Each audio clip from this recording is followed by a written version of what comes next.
Hey, welcome to the Daily Devo. My name is Mike, and today we're going to talk about a weird guy with a really clear message.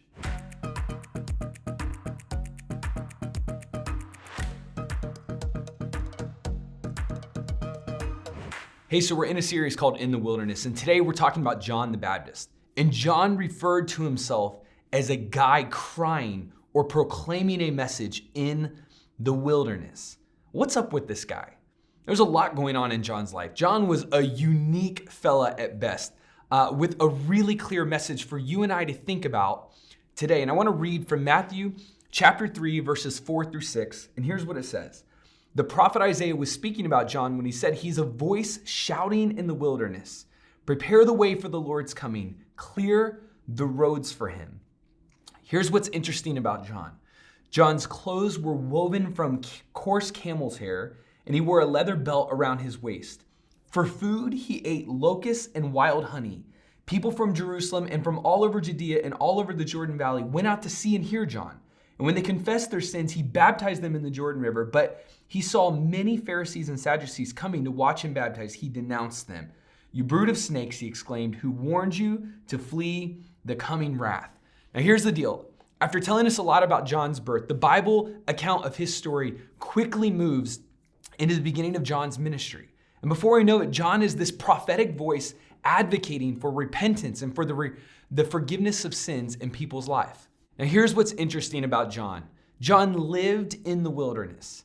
I think this was a practice of spiritual isolation, some kind of way of him knowing who God was with clarity in his life. And actually, when Jesus described John's righteousness and his passion to follow God, Jesus used some really lofty language to talk about who John was. Now, living in the wilderness, I would assume, has some ups and some downs. I'm guessing mostly downs. And without access to food and stores, John lived a pretty odd looking life. From wearing what we would describe as really bizarre to a diet full of locusts and wild honey. John seems like a guy who would be quite the first meet when you get to interact with him. But this was all the powerful and radical plan God had. See, in a culture that was religious and spiritually dead, this abrupt and this bold messenger of God was sent to awake the people from their legalistic chains. And being a voice in the wilderness gave John full ability to preach boldly about the coming of Jesus and the kingdom of heaven. And the opportunity for man to believe in Jesus and have everlasting life was strong because of the unique approach to this message that John brought. Now get this. John may have looked a little crazy with his locust remnant stuck in his beard after lunch, but the message of John's life was bold and beautiful, and it was clear. You'll find yourself in wilderness experiences in your life. You may be in one right now. Maybe something in your life is broken, doesn't feel right. This is the reminder that we get from John today. Remember this, that the message of your life and the life that you live as a follower of God is louder than any circumstance you face.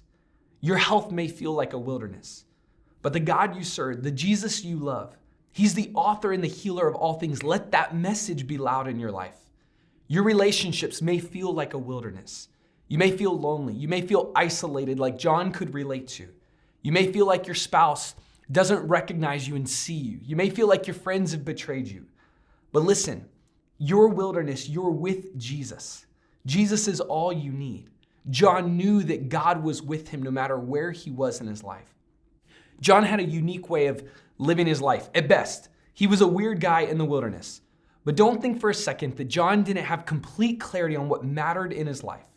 And in spite of living a wilderness life, he lived a message that was so loud that it drew people from all over to come and hear about a God who loves them and was sending his son Jesus to this earth to be in relationship with them.